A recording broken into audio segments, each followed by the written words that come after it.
Bhagavate Vasudevaya. Om Namo Bhagavate Vasudevaya. Hare Krishna, dear devotees. Want to receive the blessings of Radha Madhav, Radha Shyam Sundar Krishna Balaram, Bal Gopal, Singhadev Bhagwan, Jagannath, Baladev, Subramani, Shishiko Nitai, Tulsimani, Haridas Rakush, Guru Parampara Srila Prabhupada, Guru Maharaj, and the assembled devotees. So, continuing on with Canto 4, chapter number 3. So, this is getting where some of the pastimes are coming through. We've gone through a lot of philosophy so far, especially in the third canto. And now in the fourth canto, we start with some interesting pastimes. And we heard how in the second chapter, Daksha offended Lord Shiva. So we want to continue with that. So, talks between Lord Shiva and Sati. So, Sati is the daughter of Daksha. Sati is married to Shiva. So, Daksha is Shiva's father-in-law. And Daksha got offended when he entered an arena and Shiva did not stand up to greet him. And he said some horrible things. And then there was a whole load of cursing and counter-cursing between the followers of Shiva and the Brahmins there, the demigods, other demigods. But Shiva was very cool and he left without saying anything so that more cursing doesn't take place. Anyway, tensions continued between Shiva and Daksha. Being appointed one of the chief Prajapatis, Prajapati means one who will populate the earth, Daksha became very proud. With Brahma's support, he began performing sacrifices and inviting all the sages and demigods. The demigods' wives came to the sacrifices very nicely decorated in fine cloth and costly ornaments. So this was, Daksha had arranged something big sacrifice, festival. Seeing that her father was holding a great sacrifice, Sati was anxious to decorate herself and go to the sacrifice with her husband, Lord Shiva. By attending the sacrifice, she would be able to see her mother, sisters, and other relatives. There is no harm going uninvited. They were not invited because Daksha had become a little bit too proud. He hadn't invited Mahadev. She begged her husband, Sati begged Shiva, to kindly let her go to the festivities. Shiva tried to persuade his wife not to go to the sacrifice because he could foresee that she would be insulted by her proud father. Harsh words from relatives are worse than sharp arrows of enemies, as such grief affects the heart day and night. So, yeah, we have this experience, right? When somebody who's so-called close to us says something horrible, that stays in the heart for a long time, never goes away. She may be the favorite of her father, but the connection with him, Shiva, means that Daksha, the father, will dishonor Sati, the daughter. Rather, he advised her to remain at home. He explained that he was always in trance, meditating on the Supreme Lord Vasudev, in full Krishna consciousness. He was always respectful to the Supersoul within. So this is the position of Lord Shiva. He's the greatest Vaishnava. He's always fixed on Vasudev, Krishna.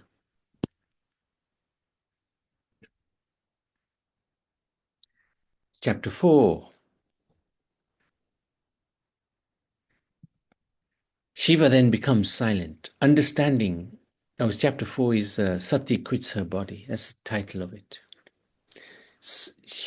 Shiva then became silent, understanding that Sati would be destroyed whether she stayed or went. She would be destroyed if she didn't go. She would just be eaten up by the grief of not going. But going, we will see what happens, because that's what she did. Becoming upset when advised not to go to the sacrifice, Sati became restless. Eventually, she decided to go and was accompanied by a host of Shiva's disciples. They care for her. They care for Shiva, of course, but they care for Sati as well. They knew Sati is going to be insulted. We're going to go with her to protect her dignity. They placed her on Nandi, that's the carrier of Lord Shiva, a bull, and went in a royal procession. So they got there. Her mother and sisters greeted Sati with affection. Yet Daksha, her father, and others, out of fear of Daksha, ignored her.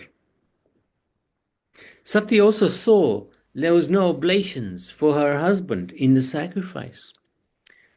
Usually Lord Shiva would be also partaking in a share with the other demigods in the sacrifice, but nothing was there. That really hurt Sati. Seeing Lord Shiva neglected, she became very angry. Her followers were ready to kill Daksha, but Sati stopped them. Sati angrily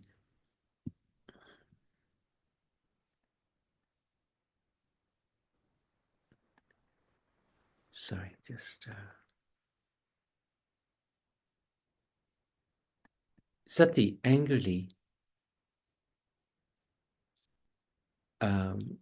reminded her father of Lord Shiva's glories. So Lord Shiva is a glorious personality.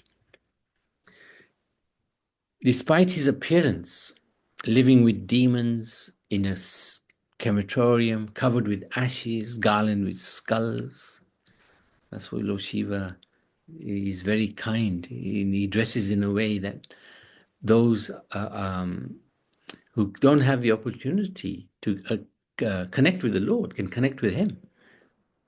Shiva is, and then she explains the glories of Shiva. So this is really worth understanding. He's all auspicious. Shiva actually means all auspicious. Has no superior or rival in this world, which is very true. He's not at the same level as Vishnu, but in this world there's nobody who can counteract him. To him, no one is dear or inimical. He's equipoised. He is always beloved. He's without enmity, no anger.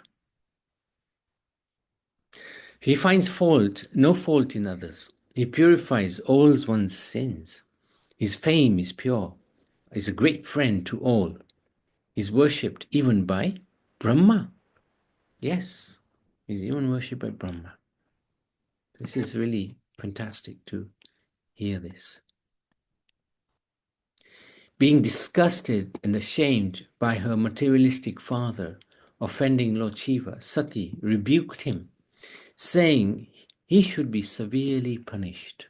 Yes, sir, Priyanjali. It says that he's got no enmity, which means he's got no anger. But then why did he get angry when Sati sacrificed herself? Yes, because that was a natural anger. And his anger was very controlled. We'll see that when we come. Anger which is uncontrolled is destructive, is really not good. But anger can also be used in the service of the Lord and the devotees. So we'll see. His anger actually is a blessing, especially for Daksha. Yeah, and we'll see that. Is that okay? Yes, Prabhuji. Thank you for asking, and a very good question. So you know the story already, huh? Yes. Good, very good. Okay. Sati being the Lord's external potency. So she is none other than Durga or Parvati, one and the same. She can vanquish many universes, let alone Daksha. So she's actually more powerful than Daksha. But to save her husband from the charge that he killed Daksha through his wife, Sati gave up her own life. Wow. Her body was a source of embarrassment as it came from a person who offended Shiva. So this means Daksha was the father of Sati, and he was an offender of Shiva. He was an embarrassment. So Sati gave up her life. Sati then sat down facing north, closed her eyes, raised her life air from the navel to the heart, to the throat, to the eyebrows, in trance, and meditated on the fire within, thinking only of her elevated husband. She quit her body in the blaze of mystic fire. A great roar of astonishment arose throughout the universe at the death of the chaste Sati due to the neglect and offensive behavior of Daksha. What a tragedy. Huge tragedy. Daksha offended Shiva and also neglected Sati, his own daughter. Seeing Sati's ghostly attendants ready to kill Daksha, Bhrigu Muni invoked thousands of powerful demigods known as the Ribhus and achieved strength from Soma, the moon, who used the wood from the sacrificial fire to chase the ghosts away. This was possible because of Brahm Tejas. They had the power of the Brahmins, basically. So, chapter 5. Frustration of the sacrifice of Daksh. Hare Krishna, Yes, yes. Prabhuji. Yes, Brahman. Because I joined little bit late, it was nearly 4 o'clock. So did you started the canto then, or have you started before? No, we've just gone through a little bit. So we've only done chapter 3, which was a very small chapter, where Sati asks Shiva, I want to go to my father's sacrifice. He's invited everyone except us, but we don't need an invitation because I am her daughter and you are the daughter, you are the son-in-law. Okay, yeah, Yeah, and then Shiva advises her, don't go, don't go. You won't like what's going to happen. But she ignores the advice. She goes anyway. And a lot of Shiva's followers are with her. So that's where we started before you joined. Huh? all right. Thank you. Thank you so much for telling me. No, thank you. Thank you for joining. Can you mute me, please? Oh, yeah. Okay. I can't do it. I'm trying. Yes, no problem. Okay. So, chapter 5. Frustration of the sacrifice of Daksha. So, hearing from Narad of Sati's death, so Narad Muni told Shiva. He angrily snatched a blazing hair from his head. Madly dashing the hair to the ground, Shiva created a fearful black demon, Virabhadra. Now, you notice he created a demon rather than he himself going to the arena to avenge the death of Sati. So this shows great control, great control. Anyway, but he created this demon, Virabhadra, who carried many weapons in his arms, chief of which was a great trident. Shiva then ordered the obedient demon to kill Daksha. Why did he order that? Because Daksha is an offender. And Daksha would be cursed to live in hell, right? Because offending a Vaishnav is the worst possible offense that one can do. Offending the Lord is not as bad as offending a Vaishnav. Offending the Lord, you can ask for forgiveness from the Lord and he will forgive. Offending a Vaishnav, you can ask for forgiveness from the Lord. He will not give permission. He will not give that forgiveness. So Shiva knew this And he wanted to correct Daksha and also save him from the path to hell. So he said to the demon, kill Daksha. Because later he was going to give life back to Daksha. So this is Shiva. He can do that. If you can give life, it means you can take life as well without creating any bad karma. Raising a dust storm, Shiva's followers attacked all those gathered at Daksha's sacrifice. They destroyed the pandal and the sacrificial arena, threatened the women, and arrested the fleeing demigods. So this is Virabhadra, a really ferocious demon, caused havoc with the other followers of Shiva in the arena of Daksha. Virabhadra tore off Bhikkhu Muni's moustache, blinded Bhaga, and knocked out the teeth of Pusha, who had shown his teeth when Daksha had cursed Shiva. Virabhadra beheaded Daksha using the sacrificial cutting block, thus becoming a sacrificial animal. Wow. And threw his head into the sacrificial fire as an oblation. While Shiva's followers cheered seeing Daksha's death, the Brahmins grieved. Shiva's followers then set fire to the whole arena and departed for Kailash. There you go. This is Virabhadra catching Daksha. Chapter 6. Brahma satisfies Shiva. So what happened? Being approached by the injured demigods, Lord Brahma explained how by severely offending the immensely powerful Lord Shiva, they could never be happy. That's the point. So what happens when a Vaishnava is offended? The offender has to go back to that Vaishnava and ask for forgiveness. So he advised them, you should therefore beg Shiva's forgiveness. Brahma took the demigods to Kailash, Lord Shiva's abode.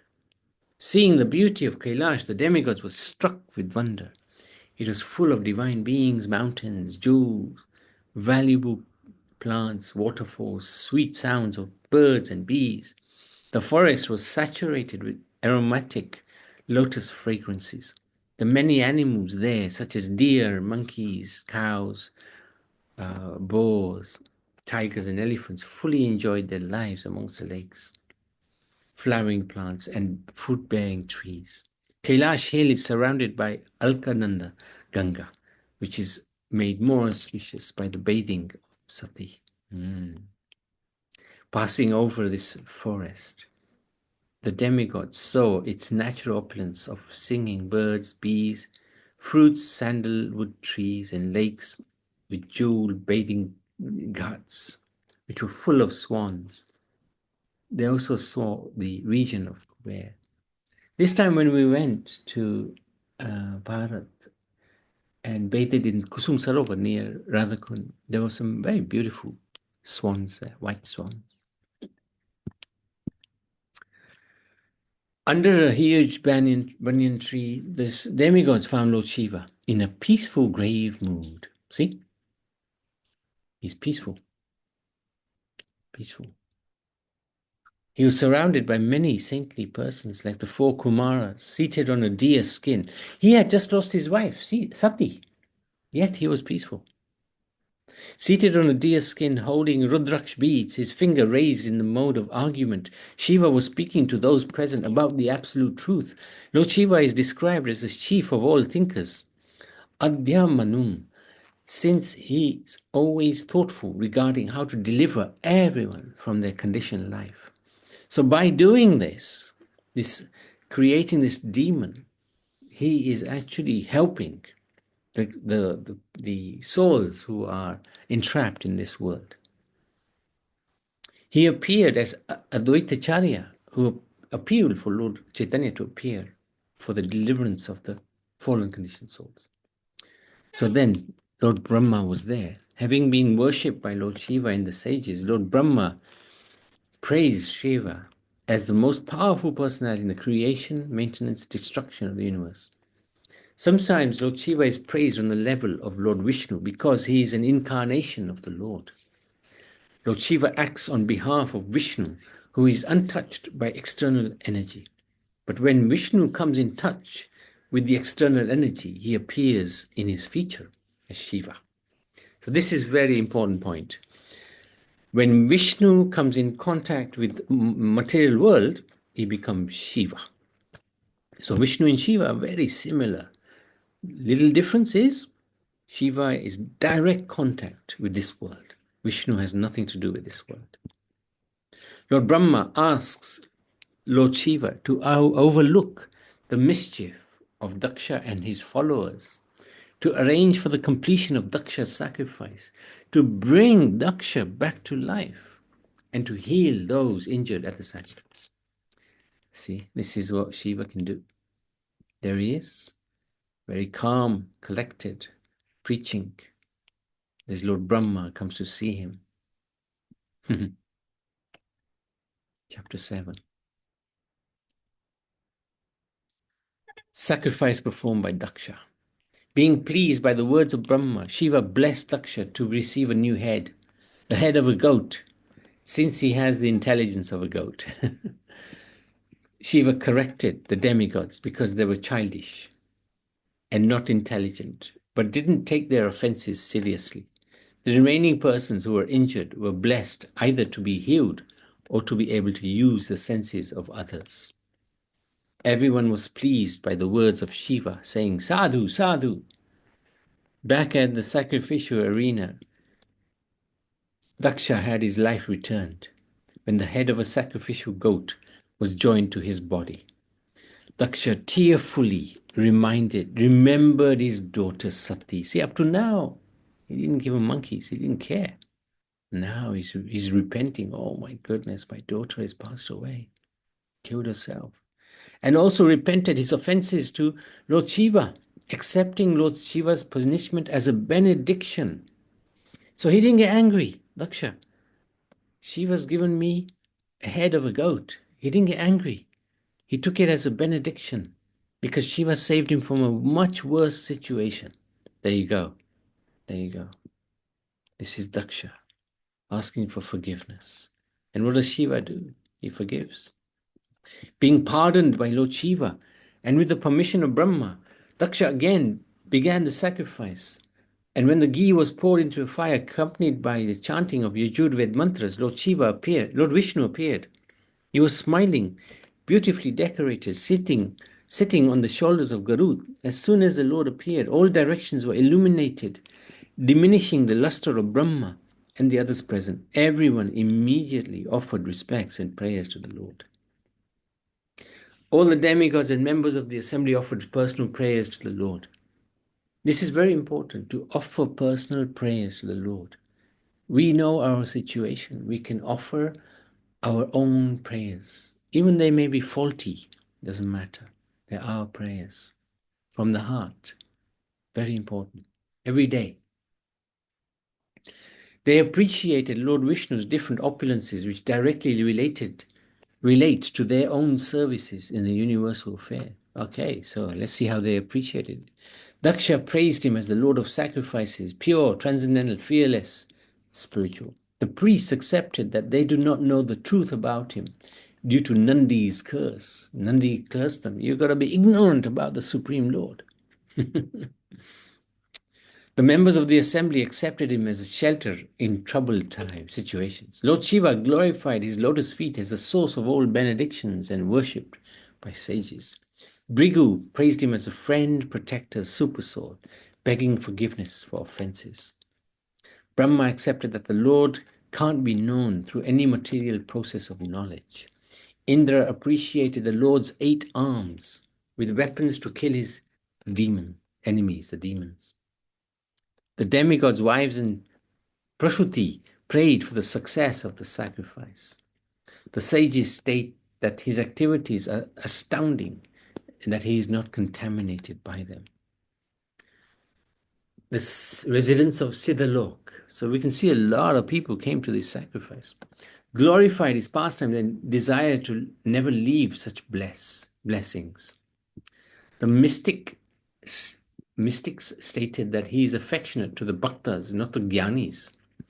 The personified Vedas praised him as a source of religion, austerity, and penance. The fire god Agni appreciated his energies, which he received in the form of offerings.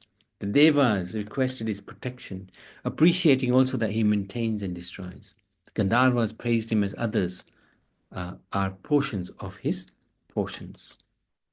That means that we have the Supreme Lord and he has an expansion. That expansion is a portion of the original. Vidyadharas stated that a materialist can reject illusion by hearing Krishna Katha. In this way, everyone, according to their position, glorified the Lord. Lord Vishnu, the maintainer, explained that Brahma and Shiva are dependent manifestations of his energy. They're not independent, they depend on him. They create and destroy the universe. Lord Vishnu himself is a super soul and witness of all, as well as the origin of everything. Real peace is achieved when one realizes all beings are simultaneously one and different with the Lord. So we're one with the Lord because we are also spirit, but we're tiny. God is spirit, we are spirit, we are tiny. He's humongous, He's supreme. The jivas are non different from the Lord because they are His tataksha Shakti, marginal energy. And Shakti is none different from Shaktiman. At the sacrifice's completion, Daksha worshipped Lord Shiva, then Lord Vishnu, then Brahma, then Shiva. Then satisfied all the demigods and other persons assembled there. He was then blessed by the demigods, who then left for their own different abodes after blessing Daksha. Having given up her previous body as Daksha's daughter, Sati took her next birth as the daughter of the Himalayas in the womb of Menaka. Then, as Ambika or Parvati, she accepted Shiva as her husband. Maitreya told Vidur he had heard this story from Uddhav and concluded that if one hears and again narrates with faith and devotion this story of Daksha's Yagya as it was conducted by the Supreme Personality of Godhead Vishnu, then certainly one is cleared of all contamination of material existence. So, Srimad Bhagavatam ki jai. Any questions? Any comment? Priyanjali, are you happy? Yes? Go ahead. Yes, Prabhuji. Good. And I've got two questions. Of course. Where did I forgot his name, but the one who killed Daksha, where did he go after killing Daksha? Did he just disappear into thin air? Yeah, because his mission set by Shiva, his name was what? Virabhadra. His mission was just to kill Daksha. So that's what he did after he finished. That's it. He was done. And after, like, in the photo, was it like next to Brahmadev, were there those demigods? They were Here? on the side, like This picture? no, not there. Which picture? No, I mean that was the same picture. Okay. Yeah. Next to the tree, who Yes. are those people? Oh, here. These are the sages. Lord Shiva has lots and lots of yogis around him all the time because they want to. And this is Narad. See, Narad Muni is there. Then where's the demigods? Here, there's one here. There'll be loads of demigods as well. They always come. Oh, I see. Where did they go? No, they're behind Brahma. They're behind Brahma.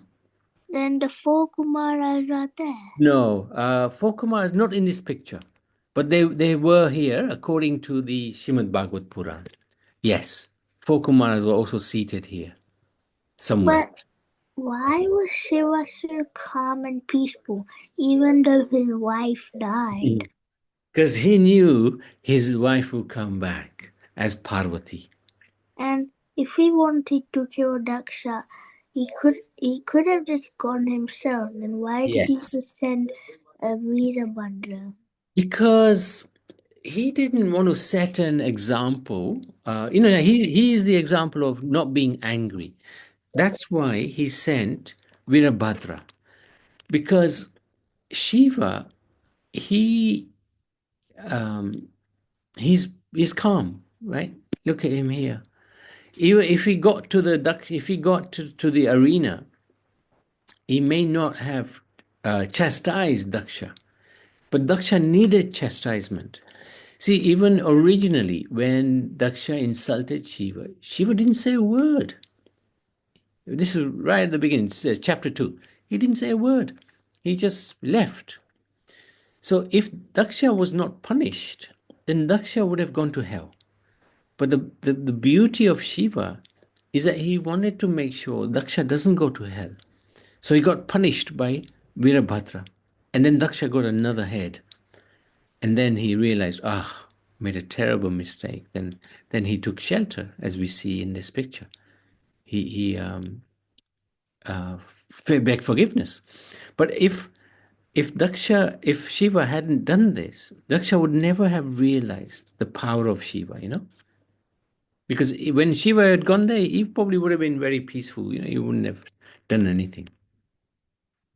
Then why does he only attach animal heads? For example, Ganesh, it was the elephant, and now for Daksha it is a goat. Why can't he just make some heads? Or find This is also to make Daksha humble. See, Daksha's position was very high. Pujapati, which means he's like one of the fathers of mankind. And if he had given him a head again like a human, maybe Daksha would have got again some arrogance, pride. So he gave him a goat's head. Whenever he sees himself in the mirror, he will remember, oh, yes, I better keep my pride low.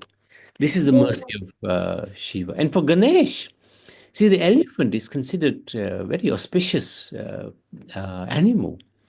So he gave this auspicious head uh, to Ganesh, his own son. But it's his own son. He could have just give it to him, a human head. He was not arrogant. No, he wasn't. And the idea wasn't to reduce there was no arrogance in Ganesh. There still isn't, right? There never was, there never will be. Because Ganesh is a pure devotee. Oh, But the head of the elephant is actually regarded quite very auspicious. If you see, especially in South Bharat, you'll see the elephants used in the processions. They're considered very auspicious. So giving him an elephant head was actually a compliment. then who was Ganesha a devotee of? Ganesh is a devotee of Shiva. But it's his own son, then why does he have to worship him? Is that right? Ganesh is a devotee of Shiva? Hey, JD, who's Ganesh a devotee of? Shiva, no? Yeah, yeah. So, what's your question? Why? It's his own son, then why does he have to worship him? Ganesh has to worship him. Ganesh has to worship Shiva because he's the father, right? He's the father. He's also like the guru. Ganesh accepts Shiva as his Ishtadev. Then does Kartike Yes, same, worship him? same. Kartikeya also is a follower of his own father, Shiva. Correct. Do they Yeah. worship does Parvati Mata worship Shiva. Shiva? Yeah, And do they worship both of them? yeah, they do. They worship both of them. That's correct. Because they're very worshipable. Shiv Parvati are extraordinary personalities. What do they do? They carry out the Lord's function. Parvati she's like the prison house keeper. gatekeeper. She, if somebody is not qualified to go to the spiritual world, she will make sure they stay in this world. And if a devotee is qualified to go to the spiritual world, she will help that devotee.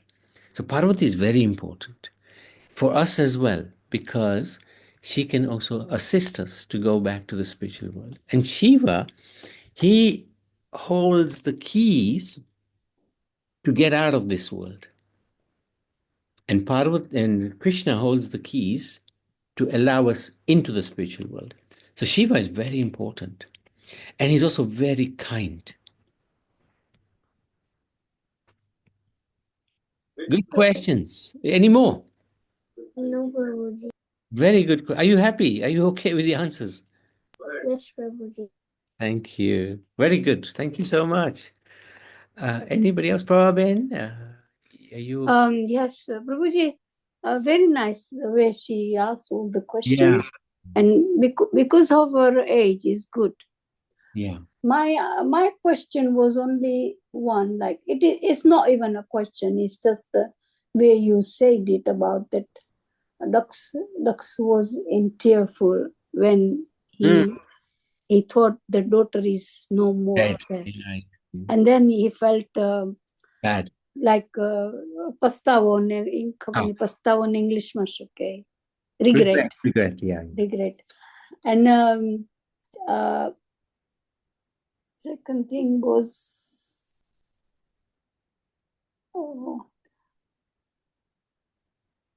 yeah, just now Priyanjali. Is it Priyanjali? Priyanjali. Yeah. Yeah. She just now asked that why he got the goat's head. And the way you explained was right, because I was going to say it, but then I said I'm not going to say anything because you was already talking. Because the Dux was always thinking, I am like rich. I am nobody's like me. He had that pride of himself. Yes, and right. That's why I think Shiv Bhagwan gave the goat's head. Indeed. And very good. Naturally, nobody wants to see goat's head. Yeah. And one more thing, you said about offer our prayers to God.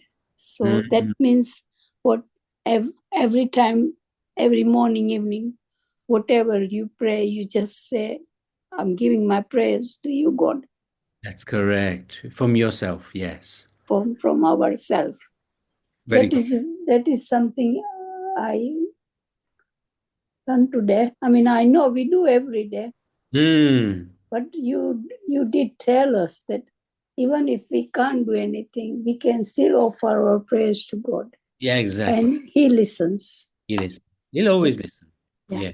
Thank you, Prabhuji. Hare Krishna. Thank you. Okay, Srimad Bhagavat Purana ki jai, Lord Shiva ki jai, Lord Vishnu. And I'm glad that another pump is built in India because you sent the picture. Yeah, many. Yeah, I think they've just sent. He said this one was the 40th. Yeah, I think they've done another 2. Another 2. Yeah. I mean, it's amazing. It's very good, very nice, very nice. Thank you. I mean, the way I see it, it's doing very well. Thank you so much. Somebody's always there to give a big donation. Yeah. Thank you. Anyway, thank you. Hare Krishna, Prabhuji.